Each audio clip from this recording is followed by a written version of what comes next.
It's time to save the world. The world is at risk. This is not an ordinary time. We've never had the capacity to end life as we know it. Now we're at a moment in this time between worlds of a fourth Big Bang. And the fourth Big Bang is the birth of the new human. We've let our exterior technologies explode and expand to bring us to the point of the meta-crisis and existential risk to our very existence. And we've actually let our interior technologies degrade. Reality is not an ordinary story. Reality is an outrageous love story. It's an evolutionary love story. Desiring deeper contact and greater wholeness, that is the value movement of Cosmos. The intensity of the potential beauty of us actually becoming who we are. Divinity in motion, screaming the name of God. If we really feel into this, we can't help but cry. At its very core, the meta-crisis is a global intimacy disorder. There are trillions of unborn human beings. And if we don't engage the meta-crisis, their love stories will never be born. And that's the emergence of a new human. Now stay close, it gets completely wild and unimaginably beautiful and unimaginably dignified. Here's the wild realization. I identify as a Sikh, yeah? And I've got this worldview of a Sikh, which very much the word Sikh means to learn. And I've leaned into your worldview a little bit, and there's this, and I don't know how much of the Kabbalah informs your worldview, but then there's this insight around the Kabbalah means to receive. And I've just been sitting and meditating on that in terms of coming into our podcast. Like, my opportunity here in life is to learn. I wonder how much of your world is like to receive, but you go deeper than receive because there's a connotation around openness in there. So, I mean, I just wanted to riff on that with you as an opening point because it's just something that's really tender in my heart.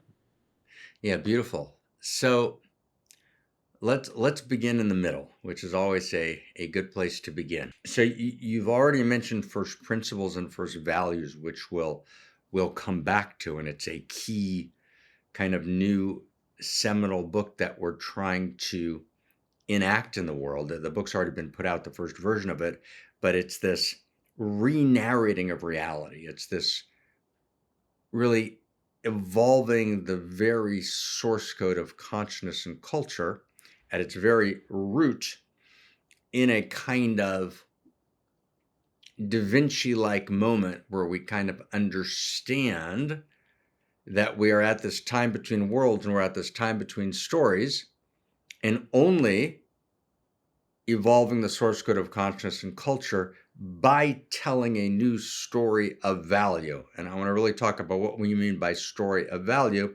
Right? It's actually the only thing that can respond to the meta-crisis, which is the overwhelming moral imperative of this time. Right? It's the ecstatically urgent, heartbreaking, heartrending moral imperative of this time is to respond to the meta-crisis, and we can only do that through a new story of value. Can't be done in any other way. We can't. So we have to get to all that, and first principles and first values, which you invoked in the first sentence, are core to that conversation. But let's put that conversation aside for a second. Let's put that all aside for a second. Let's go to the second thing you said, which was, so you invoked Kabbalah. So Kabbalah, just for the listener, and it's, Kabbalah is very confusing both to Kabbalah scholars, right, and to the layperson. Kabbalah is a word I don't use often. The word I use more often is the Solomon lineage. Solomon is the wisdom of Solomon lineage, or the Solomonic mysteries. And Solomon is a key figure who is, I would say, very core to the story of value that we are telling at the Center for World Philosophy and Religion, the center I founded with my dear friend Ken Wilber and student and close friend Zach Stein. And one of the pillars of this kind of intellectual, social, spiritual, political move we're making in telling this new story of value, one of the pillars is the Solomonic mysteries, is the wisdom of Solomon. And the wisdom of Solomon, you can walk around Australia, down under, and you can say to 10 people, wisdom of Solomon, they'll say, oh, right, I've heard of that. You can go to Ethiopia, be a lot of wisdom of Solomon people. You can go any place in Europe, mention the wisdom of Solomon, they'll say, oh, right, wisdom of Solomon. You can go to Russia and mention wisdom of Solomon. You can go through lots of Africa. So how did that happen, right? So the wisdom of Solomon is this very, very, very profound set of knowings, of gnosis, which has been passed down through the generations. I sat for a long time locked into a particular alcove in the Bodleian Library at Oxford, poring over Wisdom of Solomon texts, and wrote, I don't know, maybe a couple thousand pages, on the Aramaic Hebrew tradition of the Wisdom of Solomon. Kabbalah, which you refer to, is in some sense another name for that Wisdom of Solomon lineage tradition.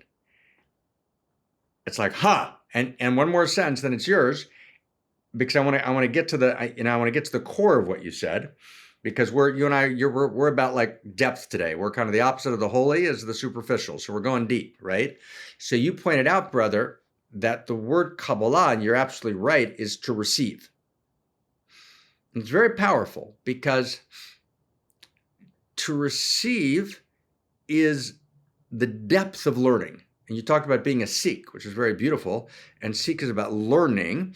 And implicit in learning, from a Sikh perspective, it's one of the things the Sikhs understand very beautifully. The Sikhs are not making a postmodern point. Oh, let's see what there is to learn. They're saying, oh, no. Reality is mystery disclosing itself. Right? In other words, there's what to receive, right? So when we say I'm receiving, what we're saying is that the world's not flatland.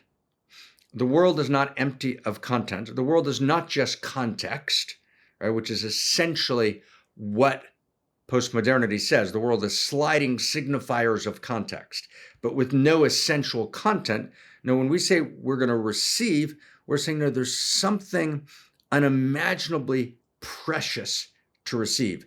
That actually the essence of learning is receiving, right? It's to receive. When I first studied with one of my teachers, early on in the Kabbalistic mysteries, I came with a bunch of other students to kind of, study with them late at night, like, midnight, and an esoteric kind of study circle in a particular neighborhood in, the ultra-Orthodox part of Jerusalem.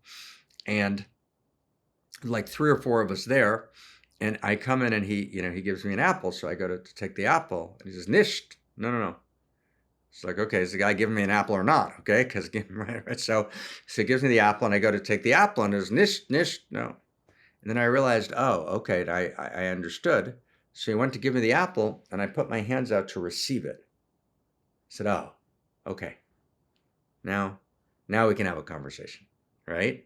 Like, So I have to there's a sacrificial act in which there's a bracketing of self where I can begin to receive, to be in resonance with. And that requires something. Receiving is, we can go through the entire day exchanging bits and bytes of Shannon-like information, Shannon who did information theory, but never receive. So the Sikh profound understanding of learning, you intuitively, my friend, associated with the Solomonic mystery of Kabbalah, which is to receive. So I'm just being your humble assistant here and saying that your intuitive association is actually very deep and very true. Right? The true act of learning is an act of gnosis. Gnosis is to know. And Adam knew his wife Eve, Genesis chapter 4, verse 1. So knowing is carnal. Knowing is erotic, but erotic in the sense of, right, in the sense of I'm going to bracket myself because I have this great desire to make contact with you, to receive you. And I don't just want to penetrate you, I want you to penetrate me. I want to open myself up to receive you. So that's our context. We got to say hello. Well done. Well, one of the things Yeah. also just to orient, because I think even in today's world, there are some some people tuning into this podcast, which will have certain pre-programs around what Eros is and like how much it's in carnal sexuality. And yet you speak about, I mean, how many thousands of years prior to carnal sexuality, or maybe millions, like how long before carnal Right, sexuality was Eros right, a thing? Like, can you right. put that in the context? 'Cause I think that really Yes, helps no, us no, beautiful, understand. beautiful, beautiful, my friend. I mean, there's an original book that I wrote in 2001 or two or three, something like that, the early 2000s, sometime at the beginning of this, century, right? Which was called The Mystery of Love. And a kind of audio version of it came out called On the Erotic and the Holy. Right, and which was kind of a deep dive into the lineage sources of the Solomonic mysteries that approached Eros, that articulated what this core notion of Eros, which is the very essence of cosmos. Reality is Eros. Then in 2016, together with my beloved partner KK, Christina Kincaid, um, we did another version of it called A Return to Eros, which is kind of like a kind of magnum opus on Eros. And one of the things we point out there, which you, of course, pointed to very beautifully, my friend, is that there are actually 12 billion years of Eros, at least, right, before there's any sex, right? And so Eros is not sexuality. Eros is a quality of cosmos, which incepts cosmos, right, which is inherent in cosmos. And Eros is, so this is very important, Eros means something very specific.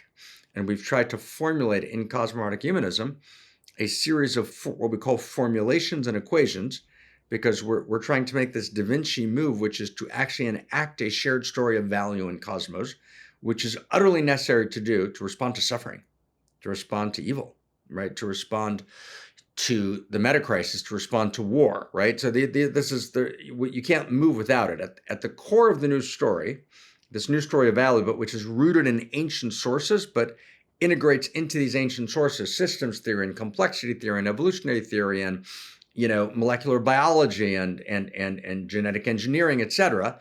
But at the core is this notion called the CosmoErotic universe. And actually, the name of this new story of value is CosmoErotic Humanism, right? So, at the core of the CosmoErotic universe, of CosmoErotic Humanism, is this realization that reality is Eros all the way up and all the way down, and that Eros means something across all channels. What does Eros mean?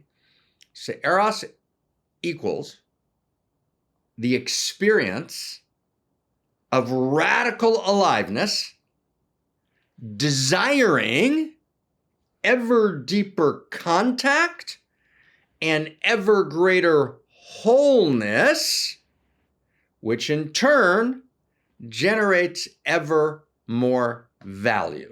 So let me just play it again, Sam, a little Woody Allen. Just we'll say it one more time, just so we'll have it, in front of us. And that was one of Woody Allen's good movies back in the day. Play it again, Sam. So Eros equals the experience of radical aliveness. Now, it's funny. We get that part of Eros. We associate Eros with aliveness, but we stop there. But you can't stop there.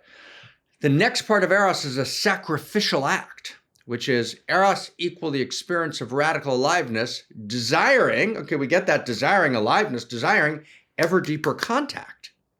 And the second I make contact, I have to give up my narcissism, right? I've got a bracket, right? I'm now making contact with you. My desire is ever deeper contact, which then generates ever greater wholeness. And wholeness means that parts come together in right relationship. That's what wholeness means, right? Which means that at the very core of Eros is ethos, is ethics, right? There is no Eros without ethics. And as we assume there's some clash between the erotic and the ethical, which misunderstands ethics and misunderstands Eros. It relegates Eros to some superficial, boring kind of self-involved narcissism that you should get over in order to be ethical. That's nonsense. No, Eros is the very core of cosmos. So just as an example, my friend, so let's say you are, a nuclei, a proton and a neutron wandering around some 380,000 years after the Big Bang. And of course, a proton and a neutron are three quarks, up quark, up quark, proton, down quark, neutron, right? So you form the nuclei, right? And now then it's 380,000 years later, and you feel this intense, you're a proton, this intense allurement to this electron. And this electron, which is much smaller than you, so you look like a funny couple walking around, right? Electrons kind of, are way, way, way smaller, but the electron's madly attracted and allured to you. And so out of that profound allurement, you come together. So you both experiencing the allurement and the desire, this radical aliveness. You're drawn towards each other. You make contact. You then create a larger wholeness, which then generates ever more value. And that ever more value is an atom. An atom is a quality, right, which is substantively and substantially of an entirely different order of value than anything that came before. So all of a sudden, what we just did in this very short amount of time, it actually changes everything. It's a Copernican revolution based on profound readings of the structure of reality itself that actually neither religion or science are doing. Religion is kind of lost all too often in its superficial forms and its own kind of dogmas and stories. In its depths, religions have an enormous amount to say, right? Enormous amount to say. And you practice in the Sikh tradition, which is beautiful, like deep bow, brother. I practice in the kind of Solomonic mystery tradition in a kind of, committed way. But religion doesn't. Religion talks about its own symbolic language, its own sacred mythology, its own practices, but it doesn't yet know how to speak in a language which incorporates everything and tells that this is the structure of reality. And science speaks in its own dogmas and its own jargons. So we have to actually cut through and actually understand what is the essential nature of reality, which we bring to bear, right? The deepest empirical understanding of both reality's interiors and exteriors, because reality's interiors and exteriors all the way up and all the way down. And we realize, we live in a CosmoErotic universe. And reality is Eros. And reality is Eros all the way up and all the way down the evolutionary chain. And I am participatory in that field of Eros. And for 12 billion years of Eros, that Eros moves and drives reality. Eros is always desiring deeper contact and greater wholeness, which generates ever more value. That's the Eros equation. And we could even say, we'll just kind of wrap this, that the word Eros by itself is insufficient. It's actually Eros value. Eros and value are actually one word. It's Eros value all the way up and all the way down. That's actually because Eros doesn't live independently of value. There's no such thing as Eros. Eros is always Eros value. It's always a desire inherent in the structure of cosmos so the plot line of reality is animated by desire. Desire is always a desire for value and for the evolution of value. For more value, which creates more wholeness, which keeps creating more value. That is the structure of reality itself. Now we have what you started with, a first principle and first value. The first principle and first value of Eros. Now we got the beginning of a world, right? Now we got the beginning of right? And the depth of Sikh understanding and the depth of molecular biology and the depth of the Solomonic mysteries and the depth of, classical economics and the depth of governance theory can all get on board here. This is a shared understanding of reality, which actually, and this is what I meant when I said it's a Da Vinci moment. In other words, the old stories are breaking down. We have to actually integrate the validated insight from all fields of gnosis and weave them together into a larger whole, which we can actually express in terms of second simplicity, meaning not first simplicity, not sloganeering, first simplicity, then we engage all the complexity, but then what emerges on the other side of it is a second simplicity, which is the ground, right, of a new field of value, in which we actually realize that what unites us is so much greater than what divides us. We begin to have a conversation. Inspired souls, I wanted to take a moment just to thank all of you that are subscribed to this podcast. Thank you so much for your incredible love and support. Everything you see around here is powered and empowered by your subscription to the channel. Thank you so much. To all of you that haven't yet subscribed, please do take a moment. As I'm saying the word subscribe, the subscribe button is lighting up in the colors of the Inspired Evolution. Please hit that button, hit the bell notification icon, and you can help us support championing love, positivity, and wisdom around the world through your subscription. thank you so much in advance. Okay. That's just by way of hello, right? Hello, my friend. Shalom, my wholeness. Bam. um, Eros, desire, value. Right? Eros, desire, value. I mean, yeah, the universe is desire is this real deep. I mean, the Indian philosophies also kind of get into this. Like, you've got this whole Kashmiri Shaivism that sort of leads in from Tantra, and it's like, the universe is desiring itself, and desire is this purest form of like recognizing the desire within to see the universe of God within, right? And you've also got Advaita Vedanta over here, which is like it's all just let it go, you know. Well, so But let's look at those for a second, right? Let's look okay, at those. So let's look at the relationship between, say, you're invoking two traditions, right? Kashmir Shaivite tradition, which is, of course, one of my important masters, Abhinavagupta.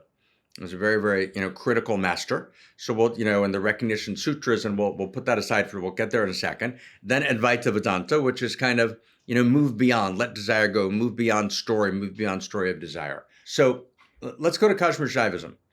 In Kashmir Shaivism, right, they have a very, very beautiful description of the tattvas, right? And that's the kind of the what Plotinus would call the levels of emanation coming down into the manifest world.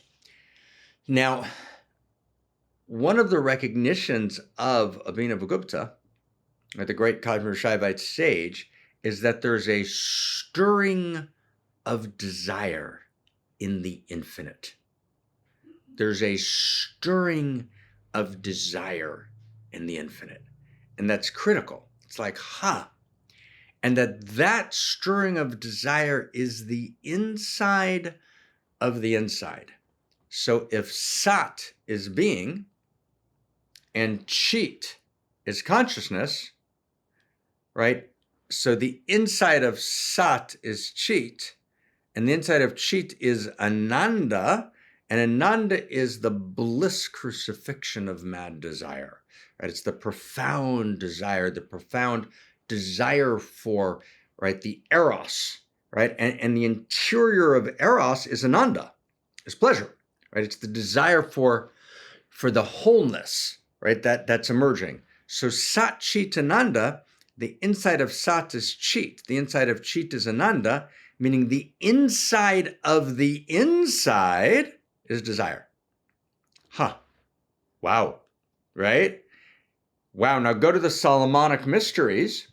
Solomon builds the temple, the Holy of Holies in the temple, which has the Ark of the Covenant, right? Indiana Jones, he's looking for that Ark of the Covenant, 30 years ago in Temple of Doom and Raiders of the Lost Ark, right? The Raiders of the Lost Ark, the Ark of the Covenant. The Ark of the Covenant is in the Holy of Holies in the temple, Solomon's temple, and the Holy of Holies is called Lifnai V'Lifnim, the inside of the inside. So Sat Chit Ananda, the inside of the inside is Ananda, is the desire for wholeness, which is animated and filled with the deepest pleasure, but it's not the pleasure of ice cream. It's the interior Eros of reality. Then the Holy of Holies, which is the inner sanctum sanctorum, the inside of the temple. And in the inside of the temple is the Ark of the Covenant. And above the Ark of the Covenant, let's say 3rd century, tractate, Yoma, or let's say 5th century actually, tractate Yoma, one of the tractates of the Solomonic mysteries, right, 54b, right, says atop the Ark of the Covenant are two cherubs, which you think are angelic, but actually they're me'urim zeh b'zeh, they're entwined in Eros desire. And then the text, v'no'adati lecha mibein shnei hakruvim, and the voice of the divine emerges from the empty space between the cherubs, which is the space between the synapses of reality, which is filled with Eros value desire. We begin to have a world. We begin to have a world in which we can describe the Eros value that animates the four forces. right? So in other words, and as the four forces, the gravitational, right, the electromagnetic, the strong and the weak nuclear, right, these four forces are animated, right? They're animated by their forces, their expressions of, they emerge from the ground of the field of value, and they're animated by Eros, right? All the way up and all the way down. They're expressions of that field of Eros. So we haven't done this work in this century. We've actually abandoned, we've let our exterior technologies explode and expand to bring us to the point of the meta crisis and existential risk to our very existence. And we've actually let our interior technologies degrade. So now what we need to do is we need to actually integrate, right? Weave together. Tantra is to weave, right? To weave, to expand. Tantra means to expand and to weave. It has both dimensions. To weave, right, these strands into a new wholeness. That's what you and I are doing here. Inspired souls, lumen beings, if you're liking this video, don't forget to give it a thumbs up and now join in on the conversation. I'd love to hear from you in the comments below. What are you taking away from this incredibly rich conversation with Dr. Marc Gafni? Now, what's present for you? I mean, I am shifting so much in terms of this intimacy piece and the reconciliation of intimacy. It's a really profound piece that he's sharing. What's your takeaways? And Mark's likely to be back on in the future. I mean, I really want to have a conversation with him around prayer that he brought up today. So leave some questions in the comments below for Mark that you might have, and I'd be honored to ask them on your behalf next time he comes on. Yay. Okay, so I'm going to say some stuff, and hopefully you can Take it correct slow. me. Take it slow. I'm with you, brother. I'm likely going to get this wrong. But what's distilled into my awareness at this particular moment is also I'm carrying this context, which you might have to explain for our listeners. Just bear with me a sec, which is I loved one of your teachings, which I came across, which was we talk about masculine and feminine. And you were like, yep, that's good, but it comes with a lot of baggage in today's society.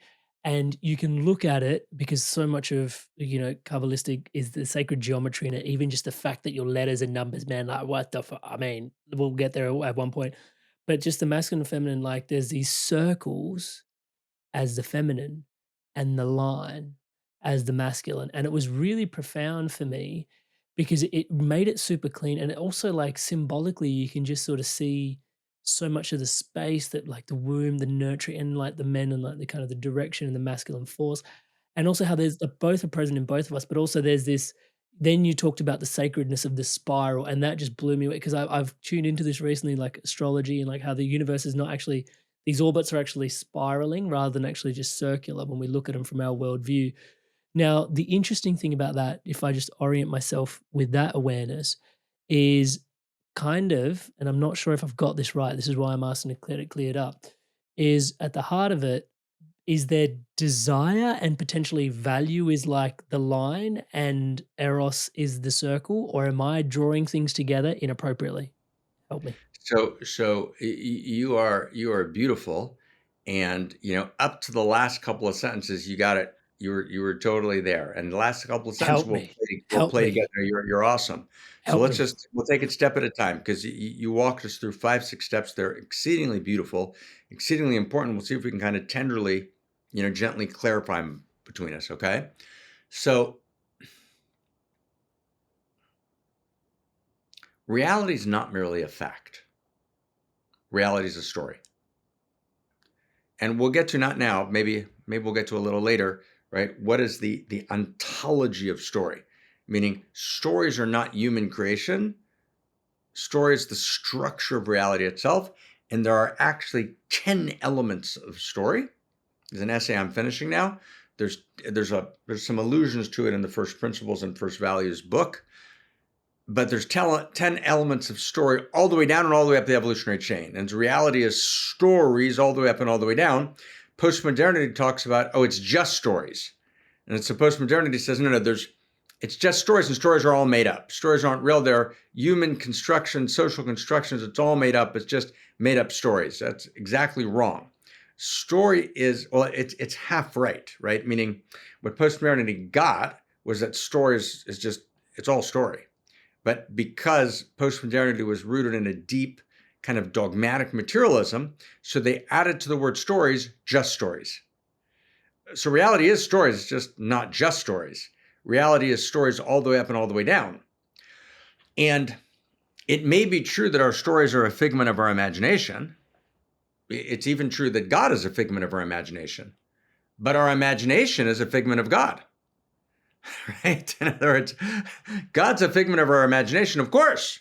Our imagination is one of our perceptive faculties, but our imagination is a figment of God, right? Right? And it's like it's very profound, right? It's like, huh? It's like, huh? Right? So reality is stories, but story is a value of reality itself, right? So reality is there's an ontology to story. Story is real, right? There's about 10 elements to story, which maybe we'll talk about today, maybe we won't. But let's just go slow. So reality is not merely a fact, reality is a story. But reality is not an ordinary story. Reality is a love story. And love stories have holy and broken hallelujahs, as Leonard Cohen reminded us beautifully. And love stories have agony and ecstasy, and love stories have rapture and rupture, right? So it's not a Pollyannish love story, but it's a love story. Reality's not an ordinary story. Reality is a love story. And reality is not an ordinary love story. It's not a human social construct love story. Reality's an evolutionary love story or an outrageous love story, right? And by evolutionary love or outrageous love, what we mean is not love. Let's go to the Bengali mystic Tagore, right? It's not love that's mere human sentiment. It's a love that is the heart of existence itself. Or as Dante said, it's the love that moves the sun and other stars, right? Like, huh, right? So reality is not merely a fact, reality is a story. Reality is not an ordinary story, reality is a love story. Reality is not an ordinary love story, reality is an outrageous love story. It's an evolutionary love story. Outrageous love, evolutionary love is Eros, meaning it's the ground of existence itself. Now, Eros has two qualities. Eros has, from the very inception, way before there's gender, Eros has a line quality and a circle quality, right? So we kind of tend to we're kind of influenced by New Age, kind of feminine's the good stuff, masculine's the bad stuff. We're like, no. Eros has two qualities. And two qualities are way before there's masculine and feminine. There's line and circle. So for example, right, there's a very good paper by a Russian astrophysicist together with one of the fellows at the think tank, my dear friend Howard Bloom, which demonstrates that the quality of autonomy in communion, right, autonomy, my independence, my line, it's me, communion, intimate communion, autonomy and communion, live all the way down the evolutionary chain in the first nanoseconds of the Big Bang. So you have autonomy, line, communion, circle. And Eros actually has two qualities. So the love story of reality is the circle penetrating the line and the line riding the circle, right? And all of reality is constituted by lines and circles, all the way up and all the way down. Now it gets really wild here for a second. So when I now come from matter, right, the atomic, subatomic, molecular world, and then, I get to macromolecules, and then macromolecules intensify their intimacy in autocatalytic cycles, and then macromolecules, right, explode and triumph as life. That's kind of the first cells. And then we go through all the levels of life, and then life triumphs as the depth of the self-reflective human mind. Then we go through all the levels of the self-reflective human mind, and then we get to kind of, wow, we're in the 21st century, and all of a sudden I wake up and I'm at this very deep and profound realization. What am I? I'm a love story, and I am constituted by lines and circles. Now, I may have a kind of primary line, let's say I'm born a man, or a primary circle, right? I'm born a woman, right? So there are molecular and neuronal, right, anatomic structures that are clearly the line's expression as the masculine and the masculine's expression as the line. That's true. And then as I move and emerge in culture, right, actually my line and circle qualities develop because I'm not just line. All of reality is line and circle by its nature. No one is exclusively line. Every man and every woman is both line and circle. So I might have a primary line and a secondary circle, but my circle might become more powerful, and my circle and line might create relationship with each other. So we need to understand what circles and lines are. There's actually about 10 qualities of line and 10 qualities of circle that live in all of us, right? It's actually 10 of each of them. I gave a bunch of oral talks on this, and some of my students very sweetly are publishing that as a book, this, I guess the next couple of months, right, on kind of the erotic, the erotic universe of lines and circles. But everything in reality is lines and circles, right? So I am a unique synergy of lines and circles.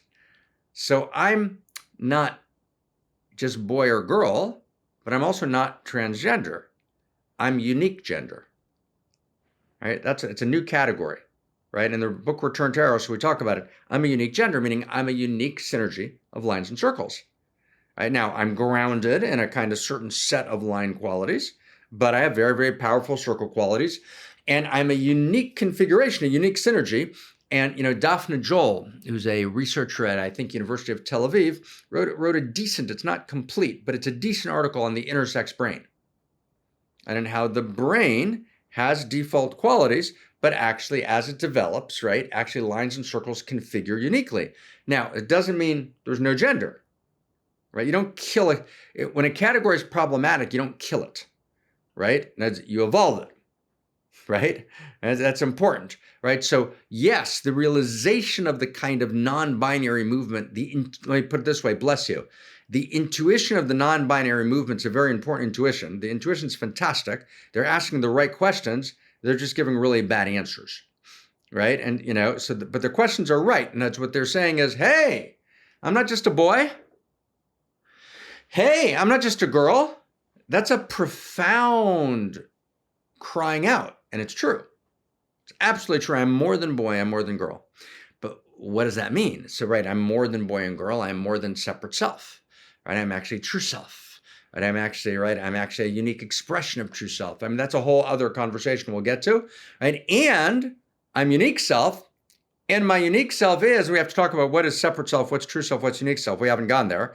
But whatever those are, my unique self is a unique interpenetration of line and circle qualities. Right? So what we're doing is we literally have to, my friend, at this moment of metacrisis, we can come back to all of that, but that was just a brief sense that it's not actually true that Eros is circle. People make that move. Eros is circle. No. Eros is lines and circles. Now, lines plus circles equals spirals. Like, right? So in other words, I circle around and round and round, and I get to depth. I keep circling around, but I also get stuck, so I can't move forward. Or I move forward. I'm moving forward, right? Thrusting forward. I'm directional, but I'm moving so fast that I'm missing the depth, right? Line, right? So line has its kind of, this is just one example. Line has a shadow, and that in moving forward, it kind of doesn't see the circle. It doesn't see the radius. It just moves forward. It's completely focused. And yet its great wonder is that it's completely focused, right? It can penetrate reality. Circle includes, it's a container, right? It's egalitarian, right? Line is hierarchical, right? You're either up on the line, down on the line. Line is discerning, it divides, it discriminates, but it also discriminates, right? It discriminates in the sense of discerning, but it also discriminates. It also creates the shadows of discrimination. Circle includes, but it also fails to discriminate, and in the ways that we need to discriminate, right? So you begin to see there's these qualities, and I've tried to identify 10 qualities of line and 10 shadow qualities of line and 10 qualities of circle and 10 shadow qualities of circle. And my goal as a human being is to actually get to Heros Gamos, the divine marriage as it lives in me, and to be a unique gender, right? Which is this unique interpenetration of line and circle that never was, is, or will be ever again through me. And as such, I am evolving the love story of the cosmos. I'll live there. all of this is not available to anyone. I mean, you get the tragedy, the paucity in which we live, the superficiality, and everything I've said is not some Gafni, New Age kind of thought. No. This is the deepest grounded integration we have available today of all sources of gnosis, pre-modern, modern, and postmodern, gathering their validated insights and weaving them tantra into a new whole, which is a new story of value. That's what this moment of time must be about. That's the great act of love in this moment of time. Hi there, guys. I wanted to take a quick moment just to introduce you to my one-to-one coaching. It's something that I deeply love doing. As you can tell, conscious conversation is such a massive part of my life. And having one-to-one, deep, meaningful conversations with people where I get to show up as your brother or as the coach or as your mentor has been such a gift for me personally, and a gift for lots of the people that I have supported on the journey of living a more spiritually empowered, spiritually powered, spiritually aligned life. You don't have to take my word for it. Here's some examples of people all around the world that have experienced profound transformations through this coaching experience. Amrit is a fantastic coach. In a few sessions, he got to a depth that I'd only experienced before working with certain medicines. He's gone through a lot of the struggles that you're probably facing, and Amrit's been a really strong, supportive figure in my journey. In control of myself. I'm kinder to myself. I actually have that vision and a purpose. I do feel like I'm a better version of myself already. Amazing energy. He was easy to talk to, which made me easy to trust him. Working with Amrit at 9 o'clock on a Saturday morning, and really I was bouncing out of bed. Whenever I get off the calls with Amrit, best money we've ever spent. I would not recommend him because I don't want everyone to know about him, and then I won't be able to book him. If he gets too busy, I won't get my turn. I would say absolutely. There's no way you can work with Amrit for a period of time without being transformed. So if you're considering him as a coach, do not hesitate, because you won't be disappointed. Alrighty, so hopefully that's inspiring your evolution onwards and upwards. And if you are so inspired to evolve, you can book in a one-to-one call with me directly at www.amrit.coach/life. And guys, if I can say so myself, I do think this is something quite special. Most people that I see building things online don't really work with people this deeply, this intimately, one-on-one as things start to grow, just because it is so time intensive. And yet I'm so deeply passionate about the transformation that comes from one-to-one coaching that just isn't available anywhere else. It would be my absolute honor and a pleasure to support your spiritual awakening, your spiritual path, your spiritual unfoldment. It is my life's work. I look forward to seeing you in the call. Back to today's podcast. Okay, so now I really want to understand why you think this particular moment in time is bringing all this together, and why it's such a ripe opportunity for all the gnoses to kind of meld and, you know, almost kind of in some ways get back to, well, first principles and build up first values. But like, why is this the time now? And maybe the primordial question to that is, can you please help us define the meta crisis? I mean, we could probably feel it as you're mentioning it. It's a great label. But can you describe the meta crisis and why now? The only open loop, I know I'm asking 3 questions at once, God help me, is you mentioned Eros and you cleaned that up. So thank you so much for clarifying that. But you also mentioned Eros is Eros value. Is that exactly what you were talking about? Or is there a different place for value in and around what you just described with Eros before we dive into here? Sorry for laboring you with let's complete Eros and let's get to the meta crisis. But Eros is a value of cosmos. But what is Eros? The movement of radical aliveness, the experience of radical aliveness, desiring deeper contact and greater wholeness. That is the value movement of cosmos, right? That is actually the storyline of cosmos, the plot line of cosmos. Because remember what we said? We just said reality is not merely a fact. Reality is a story. Stories have plot lines. The plot line is animated by desire, and it's a desire for value. What is desire for value? That's Eros value. That's Eros value. And, you know, there's different words you can use for it. You know, when you look at, you know, I'm not a reader of, let's say, for example, Whitehead. He's not, it's not where I come from. It's not how I think. But as I've been kind of thinking and, writing and teaching about this for the last, 10, 15 years or so, there's been, 7, 8 students who have said, hey, I saw a passage in Process and Reality in Whitehead. So I've taken a little bit of a look at Whitehead in the last year or two, just kind of perused it and had a beautiful correspondence actually before he died with a beautiful man named David Ray Griffin, who was, I think, probably the leading Whitehead scholar in the world at the Claremont Institute. And David kind of confirmed to me, which I very much appreciated, that, what I'm calling CosmoErotic Humanism overlaps, although it's not in any way identical, but we I came to many of the same conclusions as Whitehead through a different set of doors, right?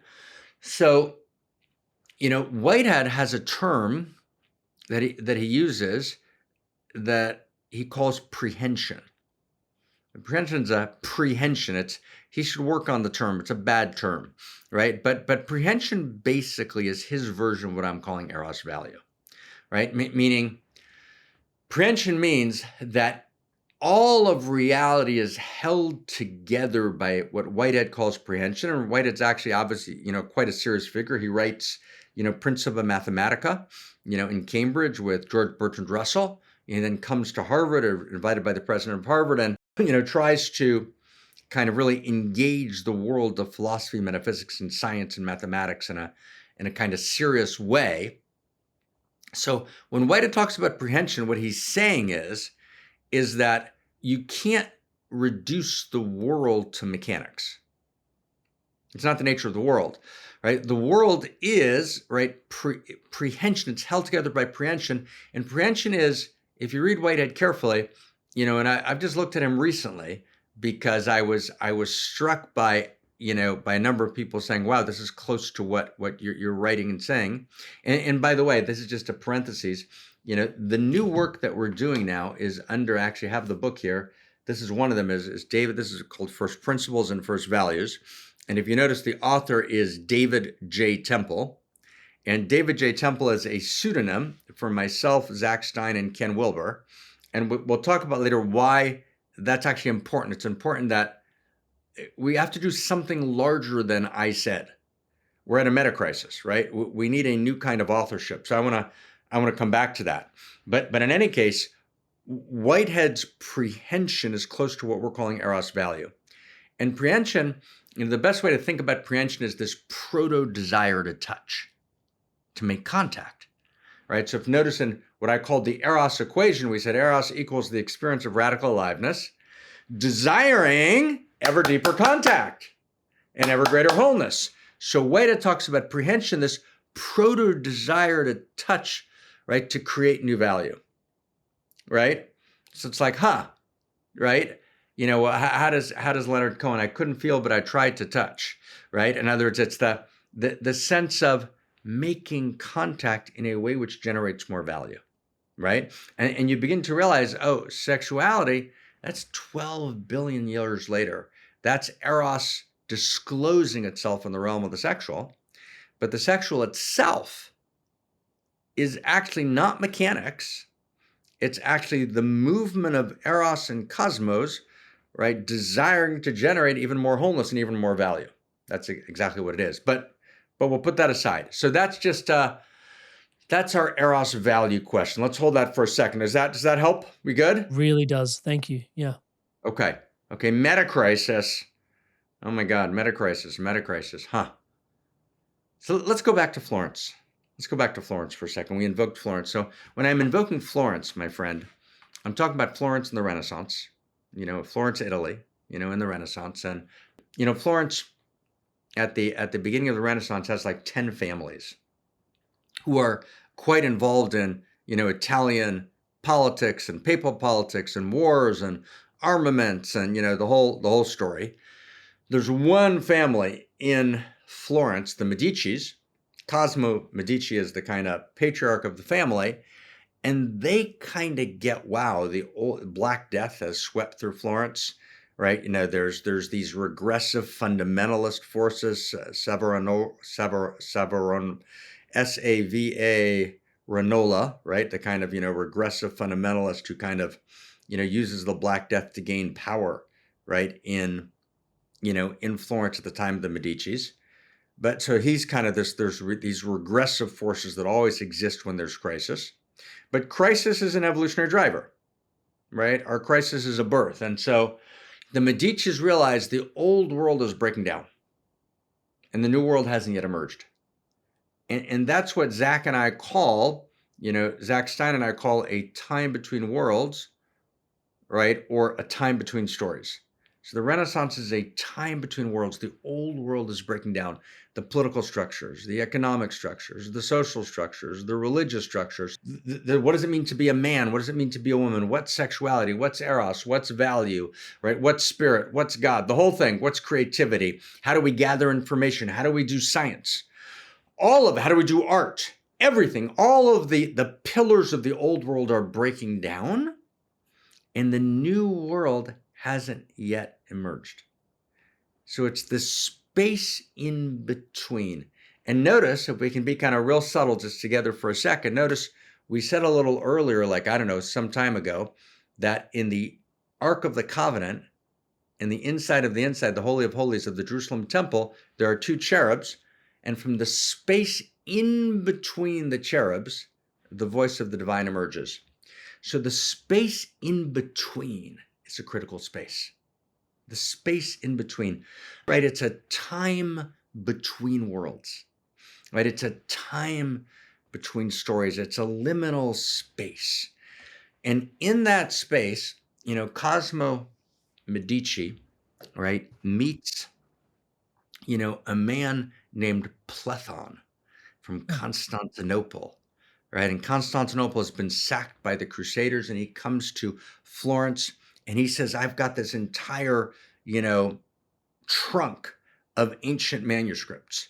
And Medici gathers Marcello Ficinio, who's this key figure, and they start the Florentine Platonic Academy.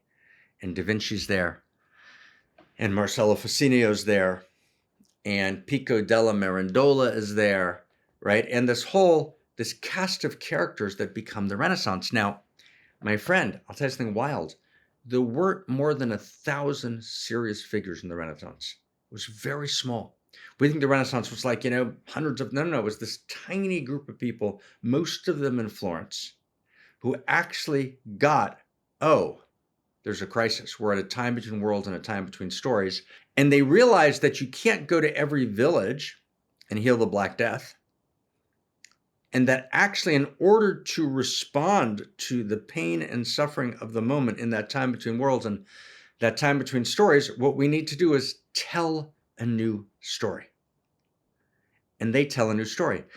And that new story, my friend, is called modernity. And modernity has a new story of what it means to be a man, and what does it mean to be a woman, and how do we understand sexuality, and what's the scientific method, how do we gather information, and what are universal human rights, and what's the emergence of the feminine, right? And what does capital mean? Is it owned by the king, or is it actually something that people have available? And we actually, new forms of governance, new forms of, right? Everything changes. So they tell a new story. Now, it gets very, very deep, very profound, very serious, very joyful, but also, a kind of shuddering beneath appearances. You see, to the precise extent that they got the storyline right, they birthed the great dignities of modernity. But to the precise extent that they distorted, bypassed, plagiarized, badly edited, left out pieces of the storyline, they birthed the disasters of modernity. The Dignities brought us universal human rights. They brought us the end of slavery across Europe, or at least, it should have been the end of slavery. Slavery has now come back in a horrific way in the world. But, it brought us, new constitutions. It brought us democracies. It brought us modern medicine. It brought that, and that brought in its wake social mobility, and that brought in its wake education, and that brought in its wake an explosion of life. We went a couple hundred years ago from, 500 million people to 8, right? And moving up until it collapses, because it's going to collapse. Those graphs are going to collapse, which is a whole other conversation. But there's this explosion simply of life on the planet. That's just, right? There's this unimaginable proliferation, explosion of life, and this exponential, right, explosion of knowledge. Because essentially what modernity did is it differentiated the value spheres. It said, science, you go do science. You go do science. Religion, we don't really believe in you anymore, but there's something there, go do religion, right? And then art, you go do art, right? In other words, it separated the value spheres. It liberated science from the dominance of the church, right? It actually liberated commerce from the church. It kind of differentiated value spheres, and the world explodes, right? And what actually happens is there's this moment in which interiors, value evolves, universal human rights, the emergence of the feminine, and then it stops. It just stops. Interior technologies just stop, and then exterior technologies just blitzkrieg forward. So what happens is it begins by a liberation of technology, and we deepen our interior technologies again within 100 years, right, after kind of the Renaissance and the emergence of the Western Enlightenment, right, all slavery is abolished, at least for a time, right? There's a notion that human beings shouldn't be slaves. There's a notion of universal human rights. There's a notion of a perennial philosophy, flawed as it is, but there's a notion, there's shared depth insights, shared depth structures underneath the surface structures of the great traditions. These are major steps forward, but then it stops. And that's what's critical to understand. It just simply stops.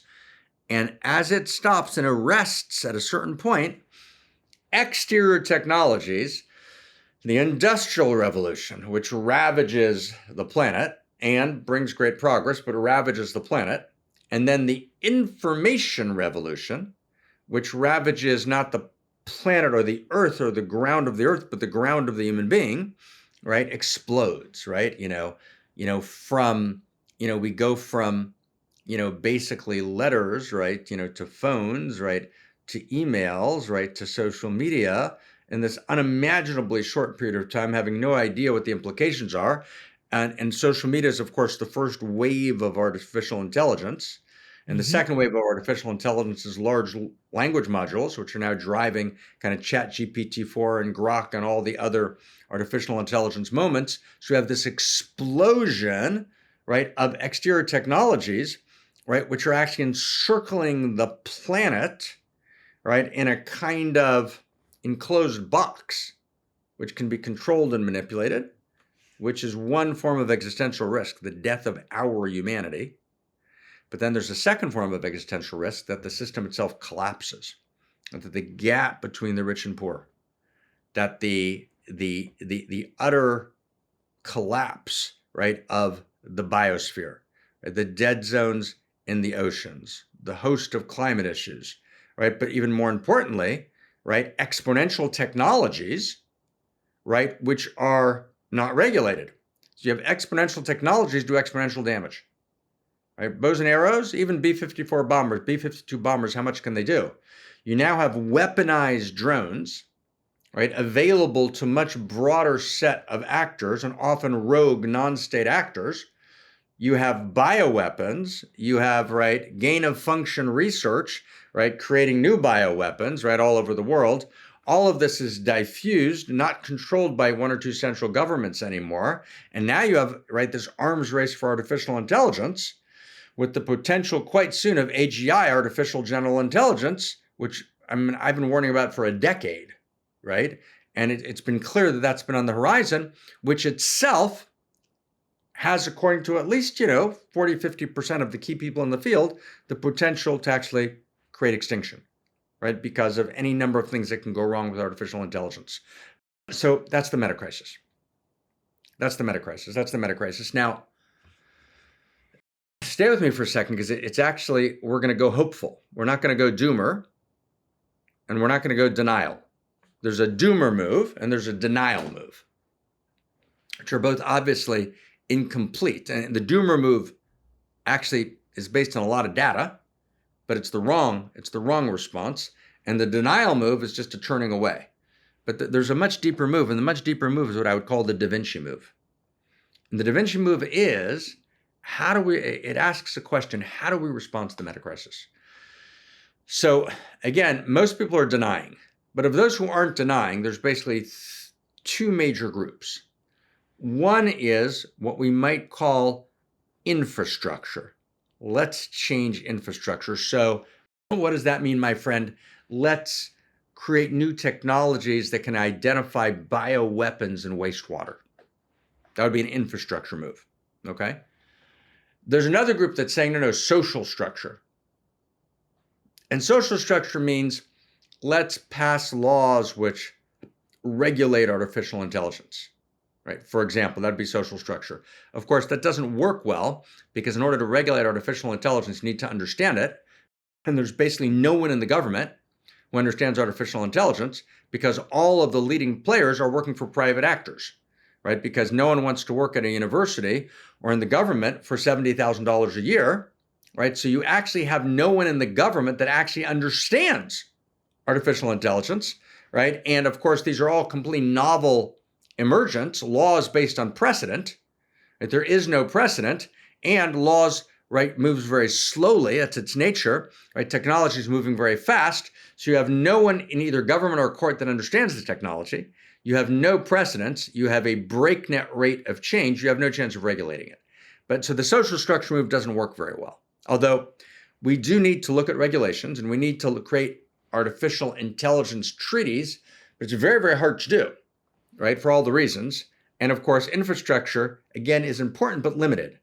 So what we're saying, essentially, at the Center for World Philosophy and Religion, which is in some sense our reenactment of the Florentine Platonic Academy in Florence.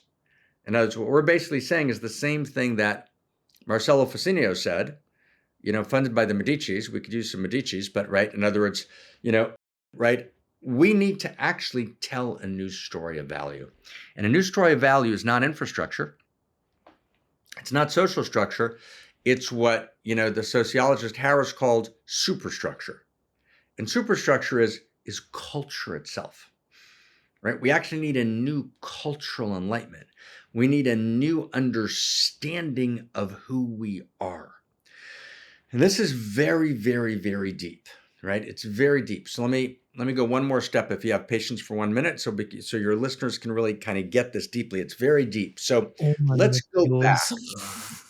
Right, let's go back, my friend. Let's go back to, I don't know, let's go to the movies for a second. Let's go to The Imitation Game, right? Which was the code cracker, Turing, right, during World War II. It's an incredible movie. One of the great heroes of the century. So Turing, who dies in 1952 because the British government, forced him to do estrogen, therapy because he was gay.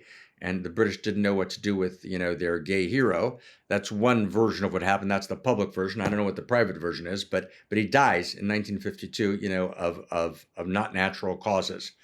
But after the war, between the wars ending in 1952, he goes to Bell Lab. And that's where Shannon is, who's doing information theory, and Warren Weaver is there, and I think Norbert Wiener is there, right? In other words, the beginning of systems theory. And he writes an essay at Bell Lab, or publishes it around then, called Morphogenesis, Turing. And what Turing's asking in Morphogenesis is something like, how do you create, and everyone listening, this is easy, you can get this. This is like, track this, you'll track it perfectly. He's asking, how do you create coherent complexity? Meaning a world filled with a zillion different parts that somehow coheres. So, and there's a lot of mathematics, but basically the conclusion he comes to is that simple first rules iterated again and again generate coherence, generate coherent complexity. So if you have simple first rules, you iterate them again and again and again and again and again, they will generate coherence. Now stay with me, it gets completely interesting. So if that's true of exteriors, it must also be true of interiors. In other words, in order to generate coherence, we need simple first rules of interiors. And then you iterate them again and again. Now, what are simple first rules of interiors? So they've got to be simple. So they have to be the best answers we have, second simplicity, to the three simplest questions, which are where am I? Where are we? Who am I? Who are we? And what should we be doing? What should I be doing? What should we be doing? Or we call that normativity or ought, right? Cosmos is not just an is, there's an ought. There's something that should be done. There's a value that wants to be fulfilled. So the answer to where are we, is we live in a CosmoErotic universe. That's how you and I started. Reality is Eros. And Eros is a value of cosmos. And the cosmos is not pointless, right? As Steven Weinberg, who studied muons well, but kind of couldn't quite get beyond it, right? And is misquoted, inappropriately, but as talking about a pointless cosmos. And the cosmos is very clearly not pointless, right? The cosmos is quite clearly coherent. And it's moving, right? It's operating within a field of coherence. So that's a very big deal. Simple first rules, iterated again and again, create exterior coherence. Simple first rules, which are first principles and first values, iterated again and again, create cosmos, right? Create the coherence of our interior world of cosmos. Now, if we say that there are no first principles and first values, if first principles and first values basically are claimed by modernity and postmodernity not to exist, if we make a dogmatic, religious, fanatic claim that these are just completely made up, that they're purely social constructions, well, then you can't iterate a social cosmos, right? Because you can only iterate a social cosmos, or the cosmos of coherence, right, if you have first principles and first values that are inherent and real. Now, last sentence. You can't just claim, though, that they're inherent and real. You can't just make a New Age declaration. You can't make a fundamentalist declaration. You have to show that these first principles and first values are real all the way down and all the way up the evolutionary chain. That is what we're doing in CosmoErotic Humanism. We've actually formulated 17 first principles and first values. We've described them in interior science equations, but in describing them, we're not talking about values. We're talking about how a core value lives all through the human realm and all through the biological realm, and even begins to appear in the world of matter. Meaning these values are structural to cosmos. It's a kind of pan-valuism. Value is not hard to find. Value is impossible to avoid. Or it's a pan-interiority, and the interiors are made up of value. Like, So that was a lot. Let's hold here, right? But just notice, my friend, it's fundamental. It's everything we said, and I'm saying it in kind of, quite simple terms, right? Mm-hmm. But so there's lots and lots of footnotes, but it's actually completely understandable, right? In other words, none of it is woo-woo, none of it's fundamentalist, and none of it's kind of scientistic, materialist dogma, right? It's actually the beginning of a shared grammar of value as a context for our diversity. Now just think about this, my friend. The only chance we have of averting war, for example, let's take war. The only possible chance we have in this world of averting war is if value's real, we can discern value, and underneath all the competing ethnocentric visions of value, which we claim dogmatically to be true, underneath all of that, there's a shared grammar of value. You cannot avert suffering in a planet in which we're unbearably intimate with each other, right? Unless you can create a shared grammar of value. So creating a shared grammar of value at this moment of metacrisis means a shared grammar of value, from which we can enact a story of value, which we all live together. Now that story of value is not homogenizing. We don't lose Kabbalah. We don't lose the depth of Sikh practice. We don't lose mystical Christianity, right? We don't lose secular humanism, right? In other words, but there's a shared grammar of value which enacts a story of value, in which we're all in the same story, right? And if there's no story of value, we can't be intimate with each other. There's no intimacy, right? And so what we're actually, if you want to really understand the meta-crisis, which is the question you asked, the meta-crisis is a global intimacy disorder. That's what it is. At its very core, the meta-crisis is a global intimacy disorder. There's no shared ground of value between us. So we understand ourselves as living in a materialist cosmos in which nothing is intrinsically related to anything else, number one. Number two, we understand ourselves as being separate selves, atomistic separate selves in which we have no intrinsic relationship to each other. And then, that's the answer to who, bad answer. Simple, bad answer. Simple first rules on the negative side, bad answer. Bad answer to what, bad answer to who. Bad answer to where, excuse me, and bad answer to who. And then finally you get to what. What should we do? Survive. Compete, right? In other words, we live in a world of rivalrous conflict governed by win-lose metrics, which creates not resilient systems, which are rooted in the sense of allurement between each other, in the sense of a larger shared identity, but they're fragile systems, which are efficient, which aim for short-term success, long-term fragility, which is actually one of the key generator functions of the meta-crisis, right? But at the core, right, win-lose metrics and these complicated, fragile systems, which the parts are not intimate with each other, right? Those are not the generator functions. You know, myself and Barbara Marx Hubbard and my friend Daniel Schmachtenberger and Zach Stein, we originally thought those were the generator functions. They're not. Those are kind of surface. The generator function is the global intimacy disorder. And the global intimacy disorder happens because there's no shared value, right? Why can we talk to each other, my friend? Why can we have a conversation? We've never met, or we met once for a minute, right?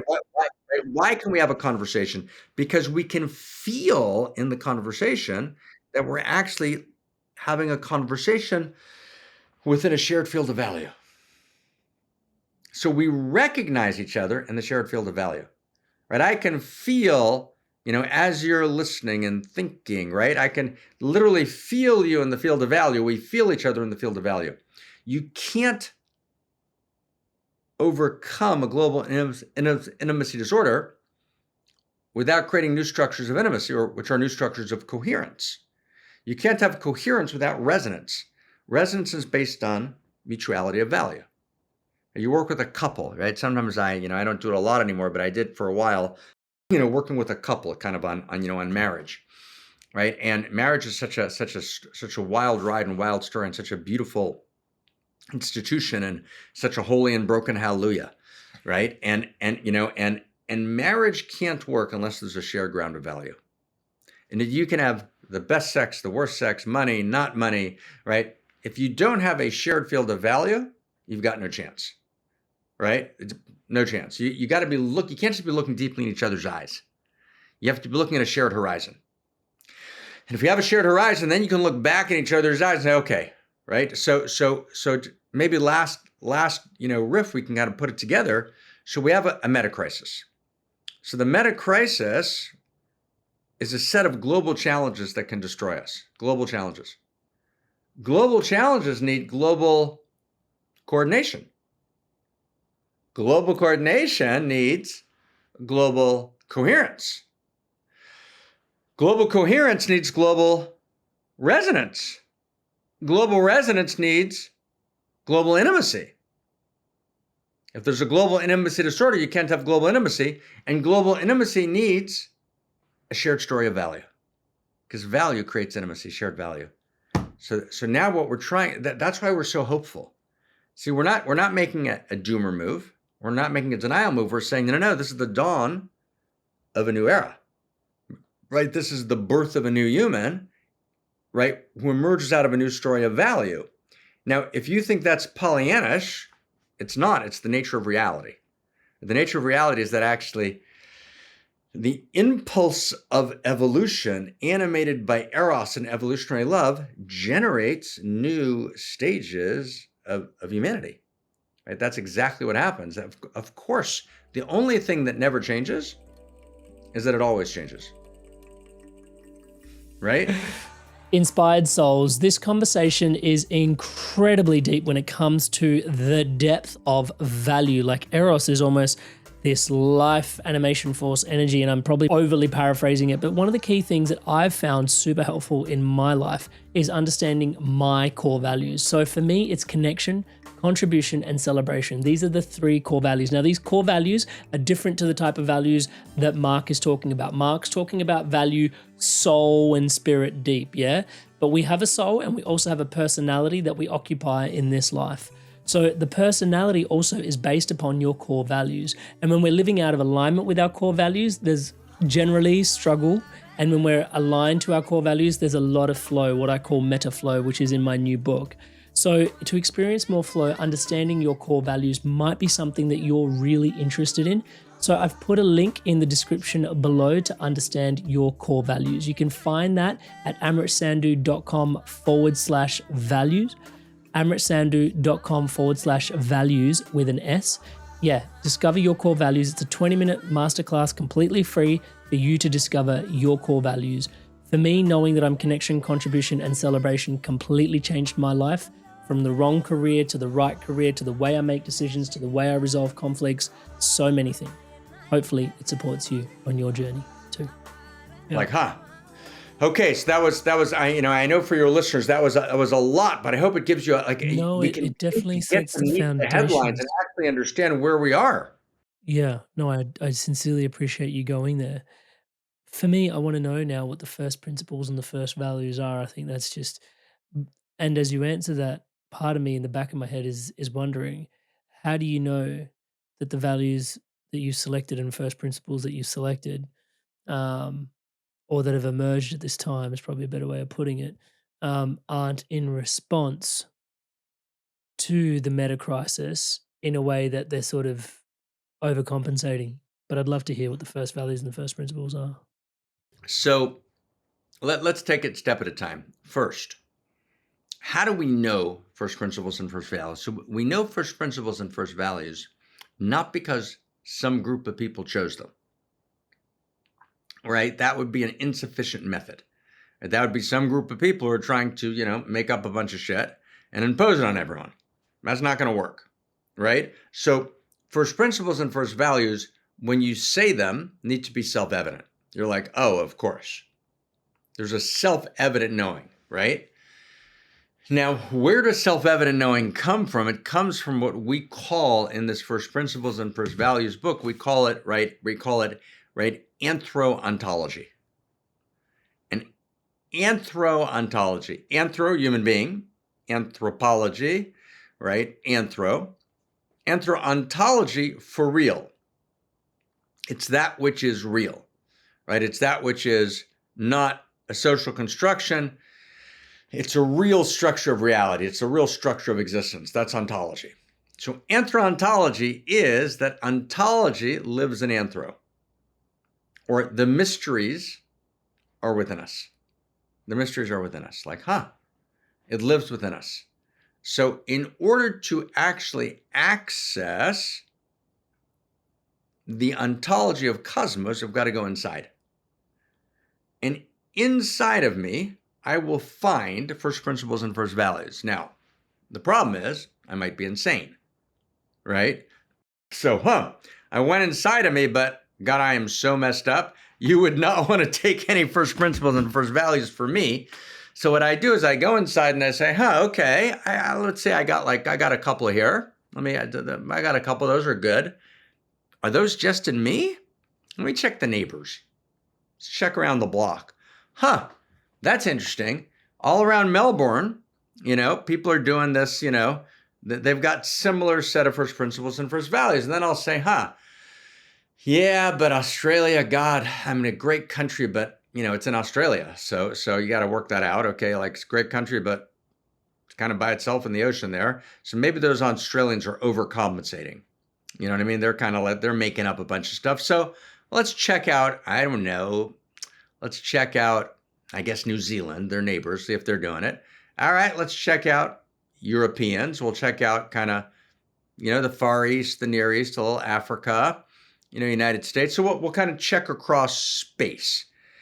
And you realize, those same first principles and first values that are in my friend Amrit, who's kind of inspiring evolution for everyone, they kind of live around the world. Okay. So first I've got inside, step one. I've gotten beneath surface and I've clarified my interiors. I'm not drunk. I'm not doing bad cocaine. I'm not exhausted, right? I'm kind of gone the deepest kind of interior search, and I've come up with this set of first principles and first values. So one is I go inside. Two is I clarify my interiority.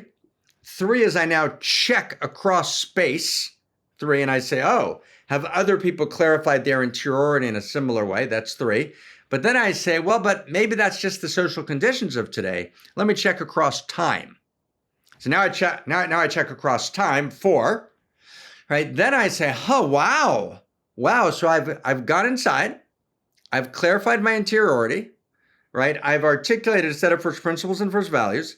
I've gone across space. Now four, I've gone across time. So I've gone across space and across time. So now I say, oh, so now I got something. Now there's this group that all the most subtle and speculative minds in the world, have some sense of. And then I say, maybe it's not just in the human world.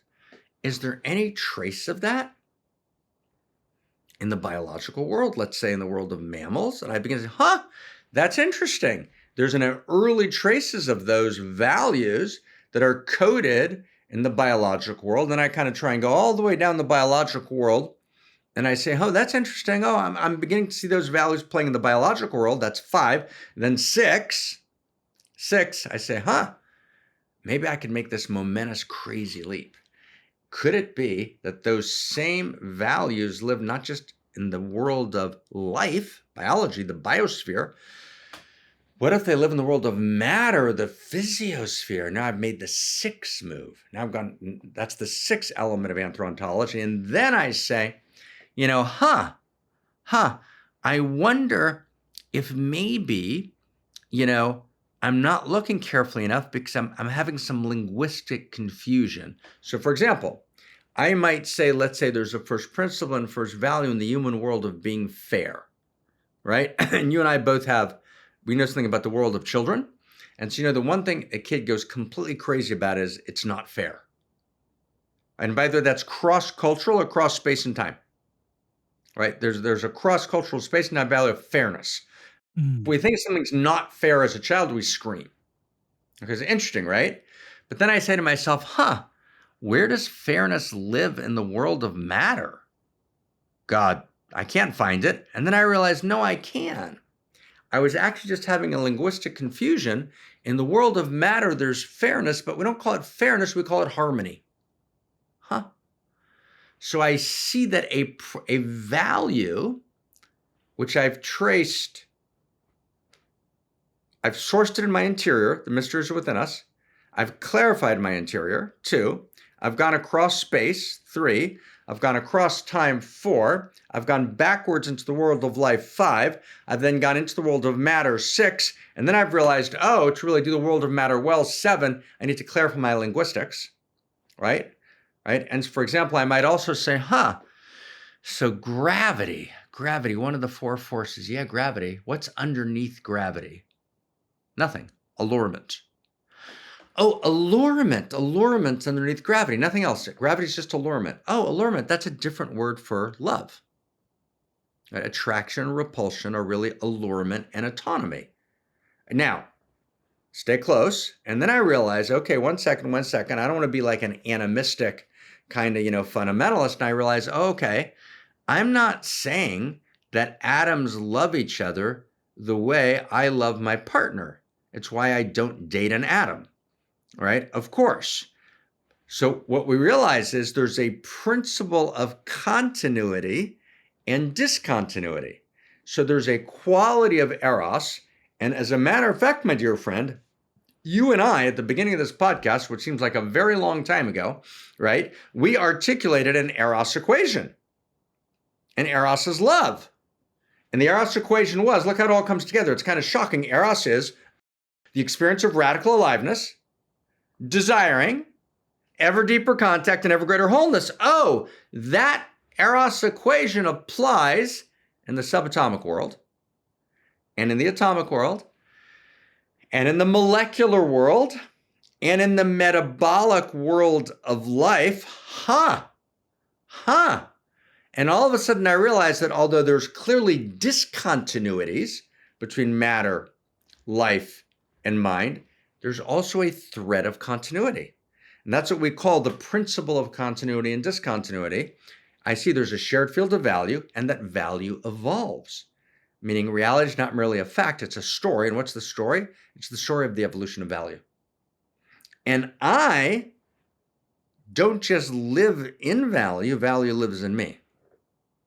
Right? So let's say one of the values of cosmos is intimacy.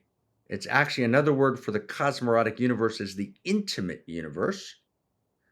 And intimacy is an interior of interconnectivity. So complexity theory, right, which is a daughter of systems theory, which is a mother of chaos theory, right? In other words, when mathematics come online early, in a new way, then systems theory kind of moves into complexity theory and to chaos theory. And complexity and chaos theory are essentially a mathematics of intimacy. And intimacy is the interior experience of interconnectivity. So interconnectivity or complexity is an exterior, but reality is interiors and exteriors all the way up and all the way down. So the interior is, intimacy. Okay, so reality is not just the movement from simplicity to complexity. Reality is the progressive deepening of intimacies. Tell that to your child. See, now we're in a world we can live in. Now we've liberated ourselves from the dogmatism of fundamentalist science and the dogmatism of fundamentalist religion. Right? Now we're beginning to create a story of value. Now we're beginning to be able to respond to the meta crisis. Right? Because the meta crisis is about alienation from the whole. And the whole is right how it all coheres in the intimate universe. And the reason I know this, my friend, is because not only do we live in the intimate universe lives in us. Wow. What? Why is it? Wow. There's a tenderness with that realization that sort of so tender. It sort of hurts a little. What is that? Yeah, no, it's so tender, right? It's a quivering tenderness, right? I mean, if we really feel into this, we can't help but cry.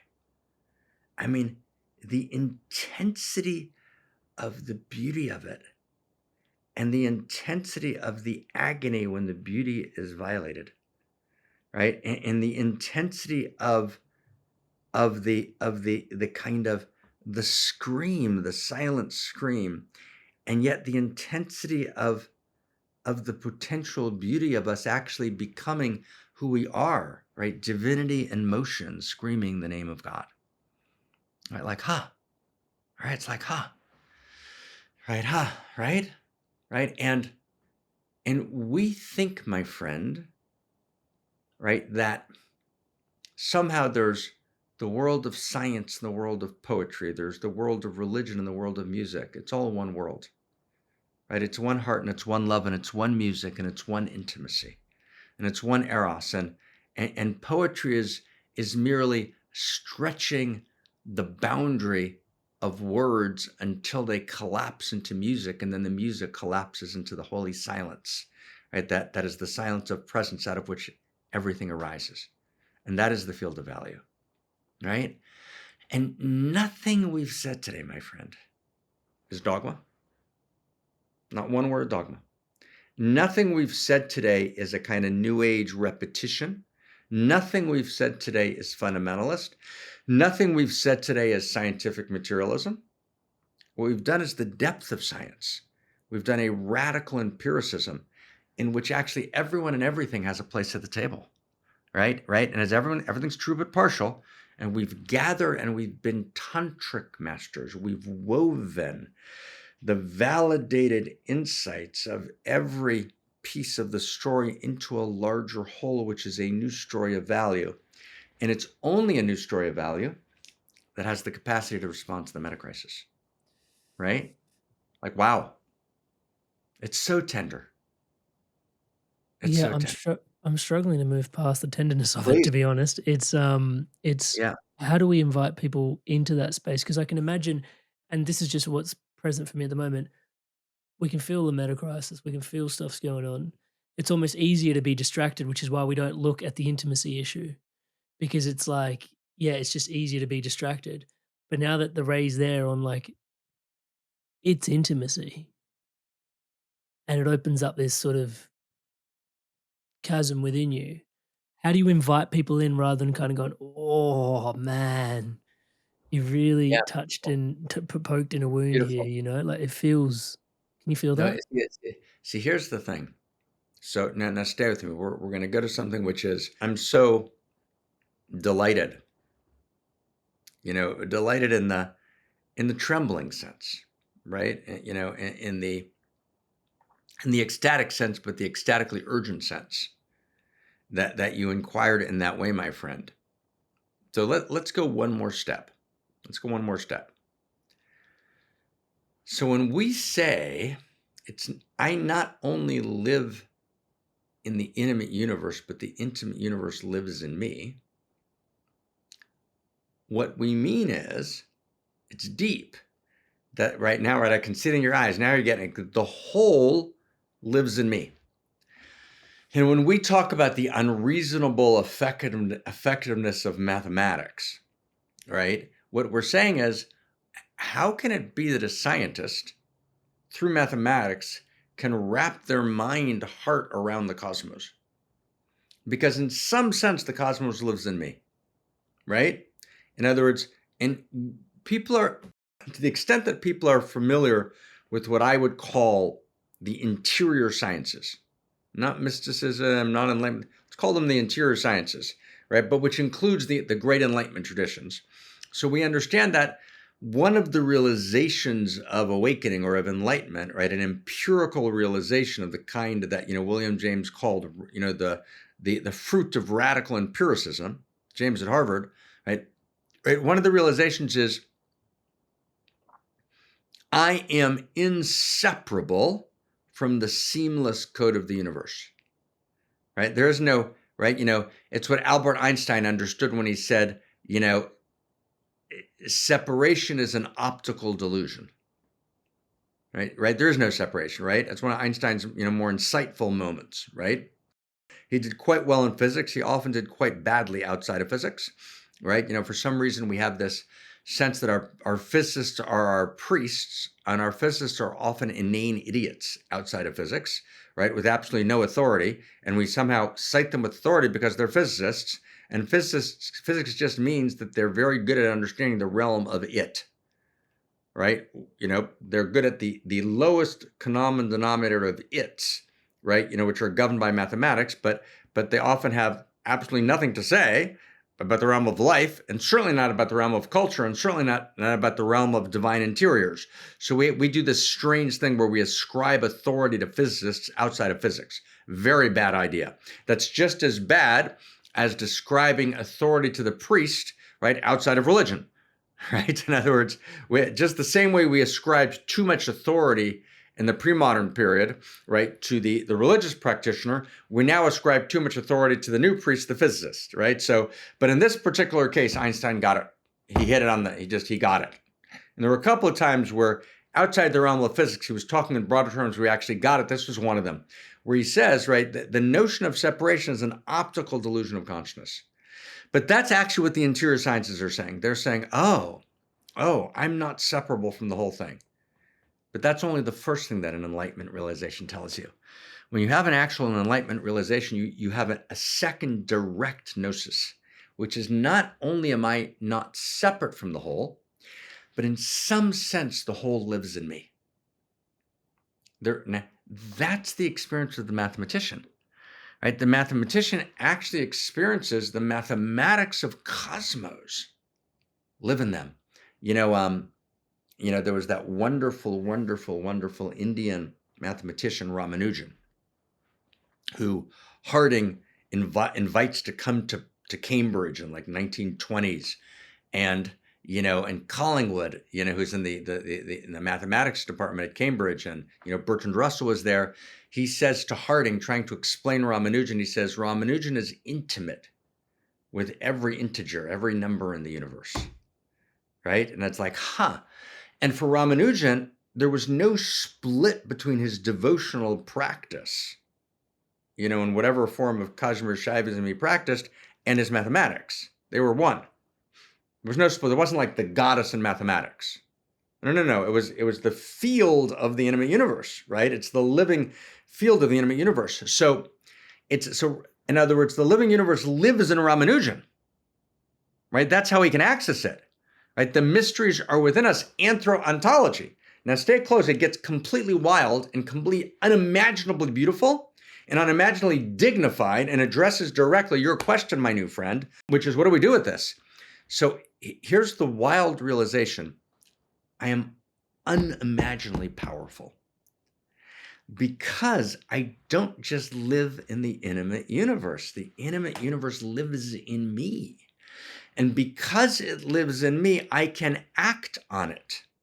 Because it lives in me, I can become, if you will, an erotic mystic. By an erotic mystic, I don't mean, 16 new sexual practices. That's a different podcast. That's not what we're talking about now. We can get to that one, but it's not now. We're talking about Eros. And you can be deeply in Eros if you're celibate, right? Whether you're married or unmarried, right? Whether you're 97, right? I'm 96, by the way. I look young, right? But, in other words, right? But in other words, so we're talking about Eros. An erotic mystic means the experience that the entire intimate universe lives in me, and therefore I can actually affect and heal and transform. It's the actual experience that my own transformation is not my psychological work. It's not the psychological work of a desperate, separate self seeking to make meaning out of a world that has none. No, my transformation is the transformation of the whole. Right? Because the whole lives in me. So as Amrit transforms, he is participatory in the field. And more in the last sentence, and he's the unique intention of the field. Right? In other words, no matter what Marc does, no matter what Marc Gafni does, right? Writing as David J. Temple with his dear friend, right, Zach Stein, and with Ken Wilber, and we're going to try and make this Da Vinci move, and we're going to try and evolve the source code in response to the meta crisis. There is something stunningly important and significant that Amrit's going to do, right, in his family and through his kind of hugely stunning offering of inspired evolution into the world, that no matter what Marc does, Marc's not going to be able to do, because the intelligence of cosmos, right, the intimate pattern of cosmos, is reality having an Amrit experience, right? And so therefore, when I meet him, I'm not in a rivalrous conflict, win-lose metrics. Man, why did I start a think tank? I should be starting a pod. No, I'm in devotion. I'm delighted. We actually participate together in the same intimate universe, but we are irreducibly unique expressions of that field of intimacy, right? So we're not separate selves in conflict. But we're also not Advaita Vedanta. Let's tie in that loose thread that we didn't complete. We're not Advaita Vedanta. It's let's move beyond our story. We're just in the one together. No. Move beyond our story into the field of true self, which is the field of consciousness. And then we realize that field of consciousness is a field of desire, and that desire is unique. And what emerges out of that field of true self is unique self. And unique self is not separate self. Unique self is the irreducibly unique expression of the love intelligence and love beauty of all that is, that lives in you, as you, and through you, that never was, is, or will be ever again other than through you. And as such, you, Amrit, you have this irreducibly unique perspective and this irreducibly unique quality of intimacy that has the capacity to give a unique gift in your unique circle of intimacy and influence, that no matter what Gafni does, he's got no chance at succeeding, which means when I meet you and I realize, oh my God, we're partners in the intimate universe, I'm ecstatic. I'm delighted. I'm not competing, I'm devotional.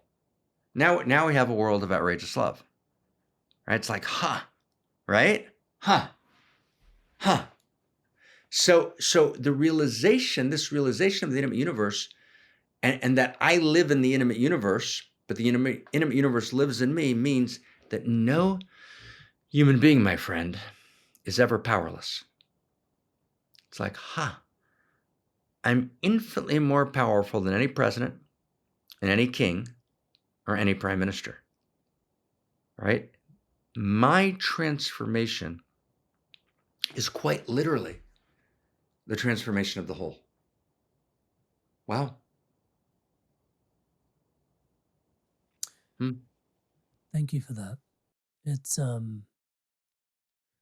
profound, because as you started to share that, what happened for me was the realization that the wound was separation, and realizing that actually you're never separate because you are it from the inside out. Like as it's happening out there, it was completely reconciling. And yet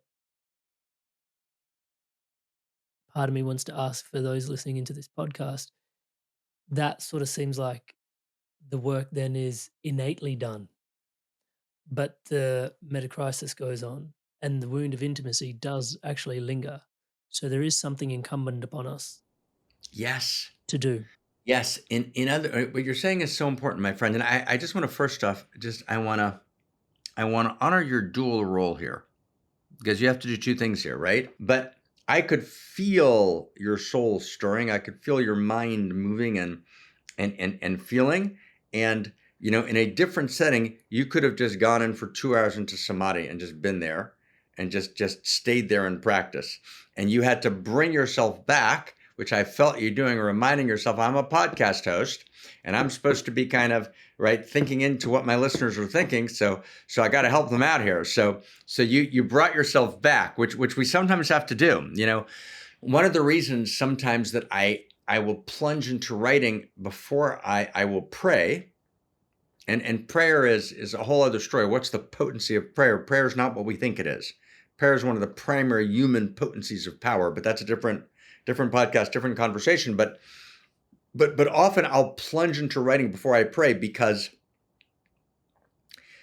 you can get so lost in the depth and beauty of prayer when you're actually in the realization of the intimate universe that, right, you just because you're in the gnosis of it, and there's nothing to be done. But then you have to come back. And you have to come back because we recognize and affirm the dignity of this world. And the recognition of the dignity of this world demands that we address suffering. It demands that we address broken hearts and broken vessels, right? And we address not only the intimate universe, but we address the failures of intimacy. And evil, at its core, is a failure of intimacy. That's what evil is. Evil is a failure of intimacy. Right now, if there's no intimate universe, there's no such thing as evil. I mean, there is no reason, if there's no intimate universe, why, in the horrific tragedy, let's say, of 1945-6 till 47-48, in the border of India and Pakistan, several million people died horrifically, right? In a story that's barely told of this kind of horrific religious war, right? And there's, right, that's not a problem if there's no intimate universe, or, the millions of gypsies who died, right, in World War II, or the 6 million Jews who died in the Holocaust, right? None of that's a problem, or the 50 million people that Genghis Khan, right, killed, and the unimaginable number he raped brutally, right? The story goes on and on. In other words, if there's no intimate universe, and intimacy is not a value of cosmos, and we're not in a field of value, and value is not real, well then, whatever, right? In other words, right? There's no, you can't actually, right, be inspired, your beautiful term. Inspired means the breath of she is moving in me. I am inspired, right? Kol man denafach midilei nafach in Aramaic. Everyone who breathes from she. And I'm inspired, right? She's moving in me. And every breath we drew was hallelujah, right? Right? And that's what hallelujah means. Hallelujah means, holelut means in Hebrew, drunken intoxication and pristine praise. And both of them, the holy and the broken, are Yah, hallelujah, Yah are the breath. And that's what you were intuiting, right? So beautifully. You call your podcast Inspired Evolution, meaning the breath of she that animates evolution. Huh? Like, how beautiful, right? And even though it all went wrong, I stand before the Lord of Song with nothing on my tongue but hallelujah, right? And so hallelujah means that it's always in the field of value. Hallelujah means that I'm responsible for every baby, for every boy, for every girl, for every man, for every woman. That I can feel the whole and the whole can feel me. It means that my circle of intimacy is not just my egocentric circle, my family and survival friends. It's not just my tribe, all the Sikhs and all the Jews, right? Or all the Christians or all the Irish.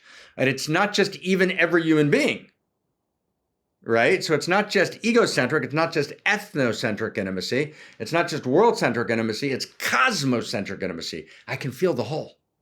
And I can feel the animals, and I can feel the fish, and I can feel the past, and I can feel the future generations, right? All of the unborn who turn to us to have this conversation in order to address the meta-crisis so they get to be born, right? That's what the meta-crisis means. The meta-crisis means that there are trillions of unborn babies that are crying to us now backwards through time and saying, don't look away, don't deny.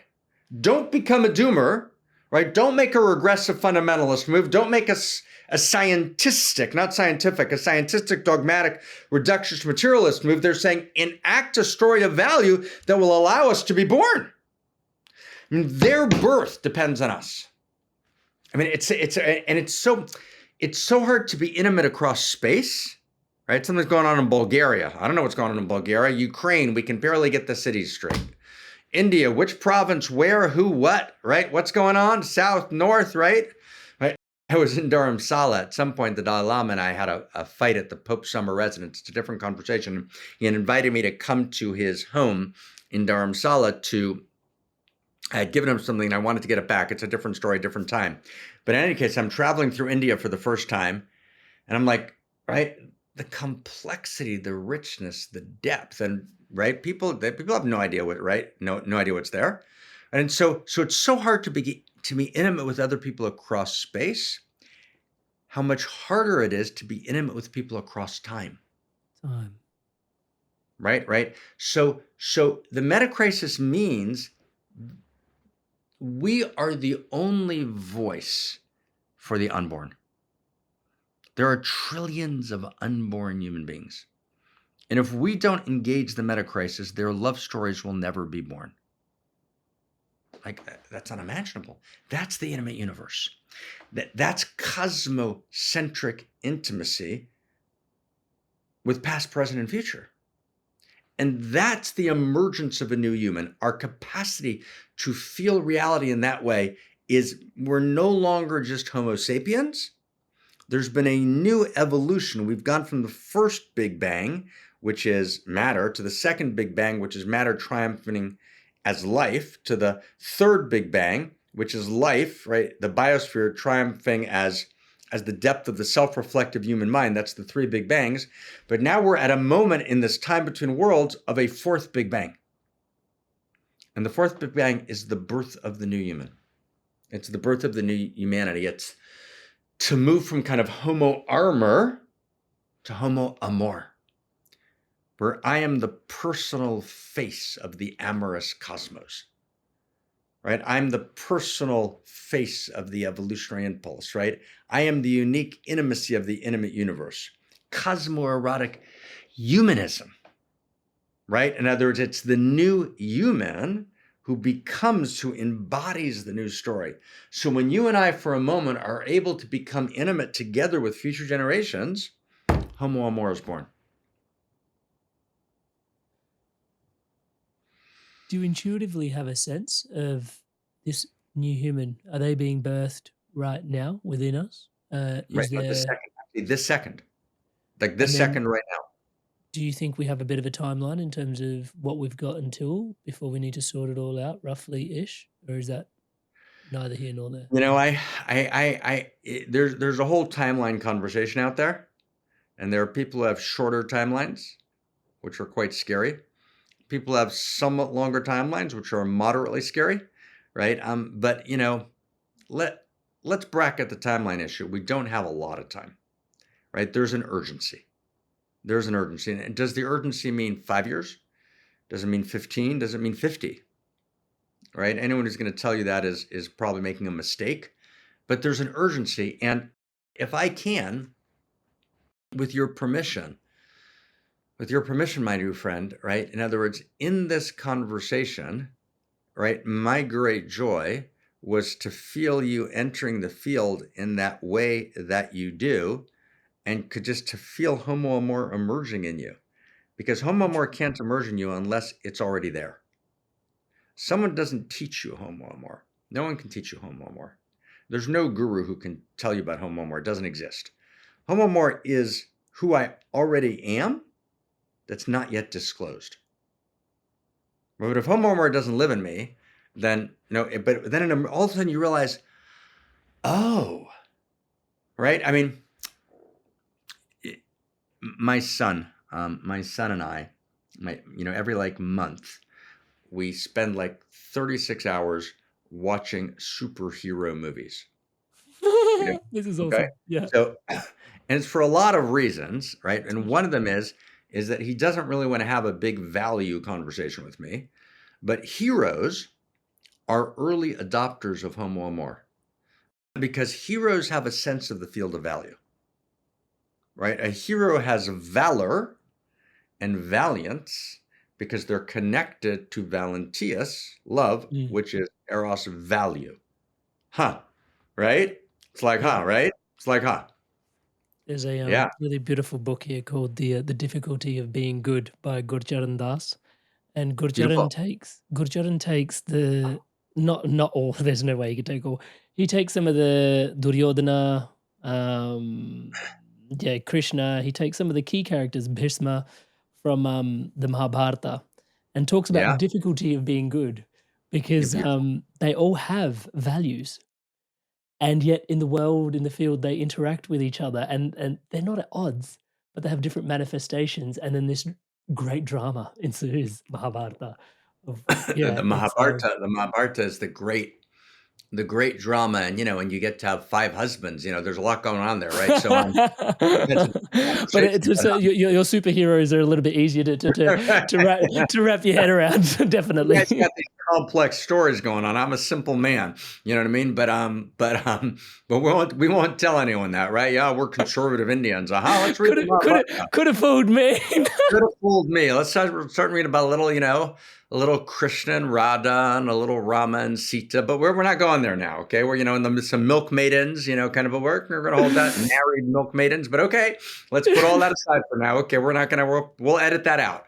Okay, but the Mahabharata is one of the greatest human divine documents ever conceived. The Mahabharata is stunning.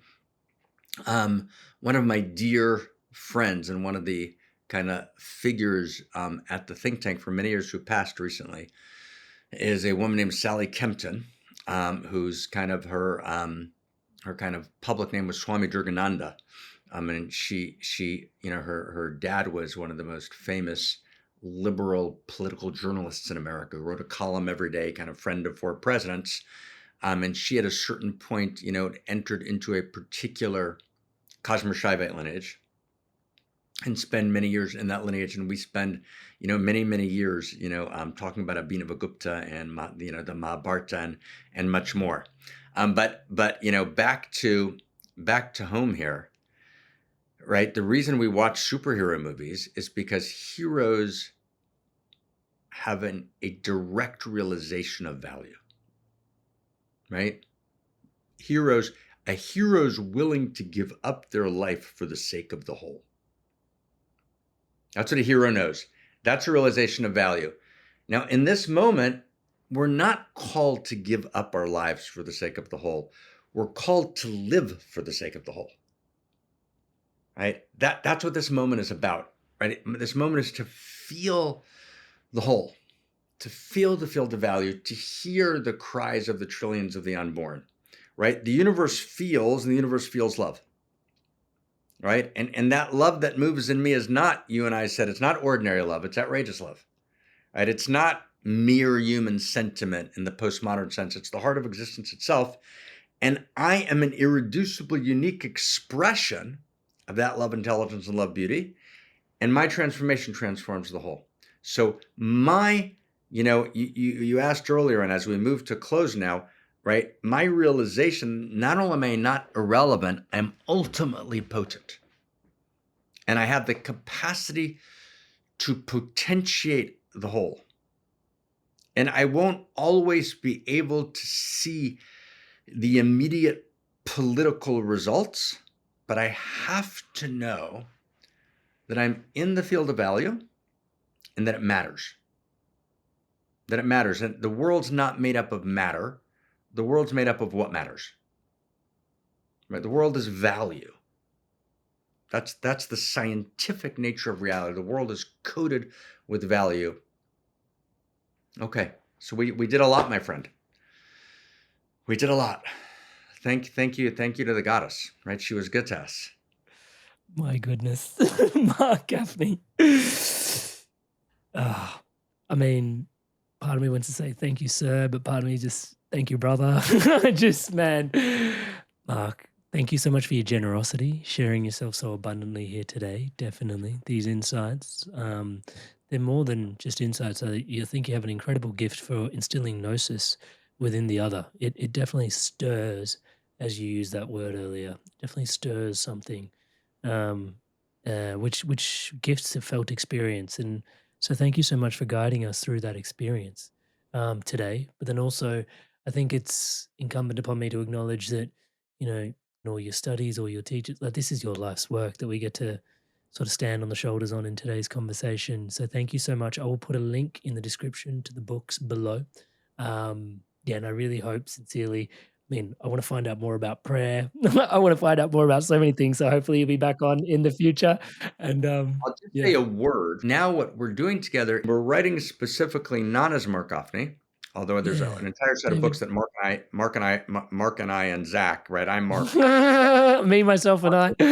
Marc and Zach are writing together. There's a series of books that I'm writing, a series of books that I have written, a series of books that Zach's done in developmental theory and education. Yes. But there's probably about a dozen books that Zach and I will put out together under our names, Marc and Zach. But there's 10 primary works that we're actually putting out under, right, David J. Temple. David J. Temple. And David J. Temple, this is actually enormously important. I'm glad that we mentioned that. So we've created this collective authorship because at every major moment in history, when spirit wants to emerge, it has to emerge beyond the egoic structure of an individual author, right? In other words, it's very deep, right? In other words, who wrote the sutras?